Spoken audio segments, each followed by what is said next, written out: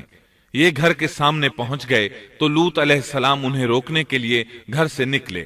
ان سے فرمایا، اے میری قوم، تمہاری خواہش کے لیے میری بیٹیاں موجود ہیں، یعنی قوم کی عورتیں موجود ہیں۔ نبی قوم کا باپ ہوتا ہے، اس کی بیویاں قوم کی مائیں اور قوم کی عورتیں اس کی بیٹیاں شمار ہوتی ہیں، جیسا کہ سورہ ہود میں آتا ہے۔ کہنے لگے، اے میری قوم، میری یہ بیٹیاں تمہارے لیے پاکیزگی کا باعث ہیں، لہٰذا اللہ سے ڈرو اور مجھے میرے مہمانوں کے بارے میں رسوا نہ کرو۔ کیا تم میں کوئی بھلا شخص موجود نہیں؟ آپ کی بات کے جواب میں انہوں نے کیا جواب دیا؟ قرآن مجید میں آتا ہے، کہنے لگے، لوط، تو جانتا ہے تیری بیٹیوں یعنی قوم کی عورتوں سے ہمیں کوئی سروکار نہیں، ہم جو چاہتے ہیں تمہیں خوب معلوم ہے۔ لوط کہنے لگے، کاش میرے پاس کوئی قوت ہوتی یا میں کسی مضبوط پناہ میں ہوتا۔ لوط علیہ السلام کے پاس کچھ بھی تو نہیں تھا، صرف ان کی اپنی بیٹیاں ان پر ایمان لائی تھیں، یہاں تک کہ ان کی بیوی بھی کافر تھی۔ بخاری اور مسلم کی روایت ہے، نبی کریم صلی اللہ علیہ وسلم نے فرمایا، اللہ تعالی لوط پر رحمت فرمائے، وہ اللہ تعالی کی طرف پناہ لیتے تھے۔ مفسرین کا کہنا ہے کہ لوط علیہ السلام کے بعد اللہ نے جو نبی بھیجا وہ کسی اونچے خاندان اور قبیلے کا چشم و چراغ ہوتا تھا، جو اس کی حفاظت کرنے کے قابل ہوتا تھا۔ لوط علیہ السلام کے ساتھ کوئی مددگار نہیں تھا۔ ایک دوسرے مقام پر اللہ تعالیٰ فرماتے ہیں، اور شہر کے لوگ خوش ہوتے ہوئے آئے۔ لوط نے کہا، یہ میرے مہمان ہیں، مجھے رسوا نہ کرو، اللہ سے ڈرو اور مجھے ذلیل نہ کرو۔ انہوں نے کہا، کیا ہم نے تجھے جہان والوں کے بارے میں منع نہیں کیا؟ یعنی انہوں نے آپ کو تبلیغ وغیرہ سے بھی روک دیا تھا۔ لوط نے کہا، اگر خواہش پوری کرنا چاہتے ہو تو میری بیٹیاں یعنی قوم کی عورتیں موجود ہیں، ان سے کر لو۔ اے پیغمبر، تیری عمر کی قسم، وہ لوگ اپنی مدہوشی میں مست تھے۔ اللہ تعالیٰ نے کسی انسان کی عمر کی قسم نہیں کھائی سوائے نبی کریم صلی اللہ علیہ وسلم کے، اور یہ اعزاز آپ کے شرف، عزت اور تکریم پر دلیل ہے۔ اب ان لوگوں نے گھر میں داخل ہونے کی تیاری کر لی۔ ادھر لوط علیہ السلام نے اپنے تینوں مہمانوں کی طرف دیکھا۔ آپ ان کے لیے فکر مند تھے، لیکن وہ یہ دیکھ کر حیران ہوئے بغیر نہ رہے کہ وہ تینوں بالکل بے فکر بیٹھے تھے۔ اس وقت کی کیفیت اللہ تعالیٰ نے قرآن مجید میں یوں بیان فرمائی ہے، تم لوگ تو کچھ انجان سے معلوم ہو رہے ہو۔ اس پر وہ کہنے لگے، ہم تو تیرے پاس وہ فیصلہ لائے ہیں جس میں اس قوم کو شک تھا، اور ہم تیرے پاس حق لے کر آ چکے ہیں، اور بے شک ہم سچے ہیں۔ سورۃ العنکبوت میں اللہ تعالیٰ فرماتے ہیں، فرشتوں نے کہا، اے لوط، نہ ڈر اور غم نہ کھا، یقیناً ہم تجھے اور تیرے اہل کو سوائے تیری بیوی کے نجات دیں گے، وہ پیچھے رہ جانے والوں میں سے ہوگی۔ ہم اس بستی والوں پر ان کے گناہوں کے سبب آسمان سے عذاب نازل کرنے والے ہیں۔ انہوں نے یہ بھی کہا، کہنے لگے، اے لوط، ہم اللہ کے بھیجے ہوئے فرشتے ہیں، یہ لوگ تجھ تک نہ پہنچ پائیں گے، یعنی تجھے تکلیف نہیں پہنچا سکیں گے۔ پھر ان میں سے ایک شخص نے اندر داخل ہونے کی کوشش کی۔ جبریل اٹھے، انہیں ایک ایسی ضرب لگائی کہ تمام کے تمام اوندھے ہو گئے۔ اس بارے میں اللہ کا فرمان ہے، انہوں نے لوط کو اس کے مہمانوں کے بارے میں پھسلانے کی کوشش کی تو ہم نے ان کی آنکھیں مٹا ڈالی۔ اللہ تعالیٰ سورۃ القمر میں فرماتے ہیں، پس میرا عذاب اور ڈرانا چکھو۔ وہ دھمکیاں دینے لگے اور واپس جاتے ہوئے کہنے لگے، ہم تجھ سے کل نبٹ لیں گے۔ انہوں نے سزا محسوس بھی کر لی، لیکن پھر بھی توبہ نہ کی۔ اس وقت فرشتوں نے کہا، یقیناً ان کے وعدے کا وقت صبح کا ہے، اور کیا صبح بالکل قریب نہیں؟ صبح تک انہیں مہلت مل گئی۔ فرشتوں نے کہا، اے لوط، اپنے اہل کو رات کے حصے میں لے کر نکل جا، اور ان کے پیچھے پیچھے تو چل، اور تم میں سے کوئی پیچھے مڑ کر نہ دیکھے، اور جہاں تمہیں حکم ہو چلے جاؤ۔ اور ہم نے اسے وہ فیصلہ سنا دیا کہ صبح ہوتے ہی اس قوم کی جڑ کاٹ دی جائے گی۔ اسی طرح اللہ تعالیٰ سورۃ الشعراء آیت 170 اور 171 میں فرماتے ہیں، ہم نے اسے اور اس کے تمام اہل کو نجات دی سوائے اس کی بیوی کے جو پیچھے رہنے والوں میں سے تھی۔ سورۃ القمر میں اللہ تعالیٰ فرماتے ہیں، تمام ہلاک ہو گئے سوائے لوط کی آل کے، انہیں ہم نے صبح سحری کے وقت یعنی رات کے آخری حصے میں نجات دی، یہ ہمارا احسان تھا اور اسی طرح ہم شکر گزاروں کو بدلہ دیتے ہیں۔ چنانچہ لوط علیہ السلام نکل کھڑے ہوئے، ان کے ساتھ ان کی صرف 2 بیٹیاں تھیں، وہ بستی سے نکل گئے۔ پھر صبح ہوئی، روشنی پھیلنے لگی تو عذاب آ گیا، اور صبح سویرے ہی انہیں ٹھہرنے والے عذاب نے آ لیا، پس تم میرے عذاب اور ڈرانے کا مزہ چکھو۔ یہ عذاب کیسا تھا؟ جبریل علیہ السلام آئے، اپنا پر زمین کے نیچے داخل کیا، اس مکمل بستی کو اکھیڑا اور آسمان کی طرف اٹھا کر لے گئے۔ کہا جاتا ہے کہ فرشتوں نے اس بستی کے مرغوں کی اذان اور کتوں کے بھونکنے کی آوازیں سنی، اور لوگوں نے فرشتوں کی تسبیح سن لی۔ جبریل علیہ السلام نے ایک چیخ ماری، سب بجھی ہوئی آگ کی طرح ہو گئے، پھر مکمل بستی کو پکڑ کر الٹا دیا، ہر ایک کے لیے آسمان میں پتھر تیار تھا، بہرحال اس کو زمین پر دے مارا۔ اللہ تعالیٰ سورہ ہود میں فرماتے ہیں، پس جب ہمارا حکم آیا تو ہم نے اس کا اوپر والا حصہ نیچے کیا اور ان پر کنکریلے پتھر برسائے جو تہ بتہ تھے، تیرے رب کی طرف سے نشاندار تھے، اور وہ ان ظالموں سے کچھ دور نہیں تھے۔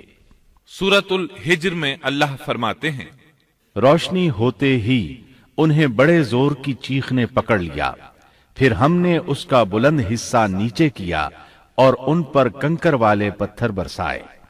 سورۃ الشعراء میں اللہ فرماتے ہیں، اور ہم نے ان پر ایک خاص قسم کا می برسایا، پس بہت ہی برا می تھا جو ڈرائے گئے ہوئے لوگوں پر برسا۔ یہ ماجرا بھی سراسر عبرت ہے، ان میں سے بھی اکثر مسلمان نہ تھے۔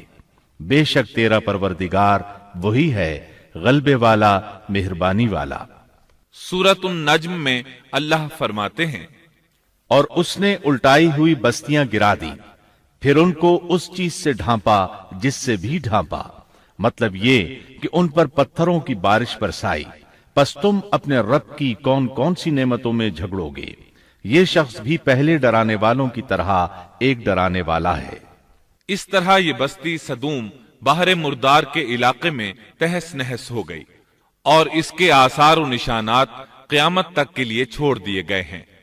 ان نشانات کو اسی لیے باقی چھوڑا گیا ہے کہ سارا جہان ان کو دیکھ کر عبرت پکڑے، فحاشیوں سے باز آ جائے، خاص طور پر سب سے بڑی فحاشی جو قوم لوط کا عمل تھا، اس سے باز آ جائیں۔ سیدنا لوط علیہ السلام کے اس قصے میں قرآن حکیم اور احادیث نبوی سے یہ بات ثابت ہوتی ہے کہ سیدنا لوط علیہ السلام جس قوم کی طرف مبعوث کیے گئے تھے، وہ قوم اخلاق کے اعتبار سے بالکل ختم ہو چکی تھی، اور اب اس کی اصلاح ناممکن ہو چکی تھی۔ اس قوم نے اپنے جرم کو جرم بھی نہیں سمجھا تھا، عام مقامات پر اعلانیہ بے حیائی کرنا ان کا مشغلہ تھا۔ یہ ایسا عمل تھا جس کی ماضی میں کوئی نظیر نہیں ملتی۔ مردوں کا مردوں سے اختلاط اور عورتوں کا عورتوں سے، یہ ایسا فعل تھا جو جنگل کے وحشی جانور بھی نہیں کرتے۔ یہی وجہ تھی کہ یہ قوم اپنے میں سے کچھ نیک لوگوں کو بھی برداشت نہیں کرتی تھی، وہ انہیں نیکی اور شرافت کی دعوت دیتے تھے، اسی لیے وہ ان کے سخت مخالف ہو گئے تھے۔ قرآن کریم نے اس قوم کے 3 بڑے جرائم کا ذکر کیا ہے، یہ کہ تم مردوں سے بدفعلی کرتے ہو، مسافروں کو لوٹ لیتے ہو، عام مجلسوں میں اعلانیہ فحاشی کرتے ہو۔ ان 3 گناہوں میں سے سب سے پہلا گناہ بدترین گناہ تھا۔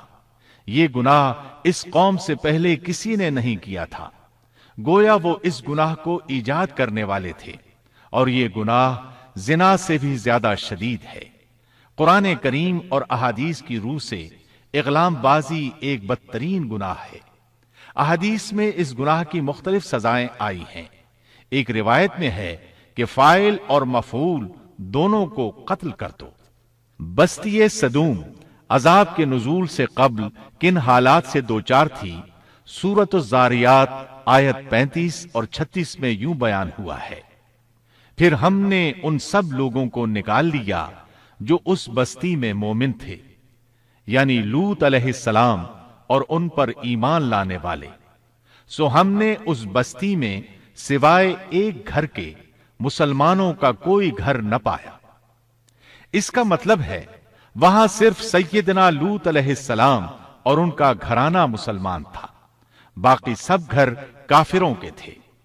اللہ تعالیٰ کسی قوم کی مکمل تباہی کا فیصلہ اس وقت تک نہیں کرتے جب تک کہ اس قوم میں کچھ قابل لحاظ بھلائی موجود ہو، مگر جب قوم کا حال یہ ہو جائے کہ اس میں بھلائی آٹے میں نمک کے برابر بھی باقی نہ رہے، تو ایسی صورت میں اللہ کا قانون یہ ہے کہ نبی اور اس پر ایمان لانے والوں کو اپنی قدرت خاص سے کسی نہ کسی طرح بچا لیا جاتا ہے، اور باقی لوگوں کے ساتھ وہی معاملہ کیا جاتا ہے جو ہوش مند تاجر اپنے ٹوکرے کے گلے سڑے پھلوں کے ساتھ کرتا ہے۔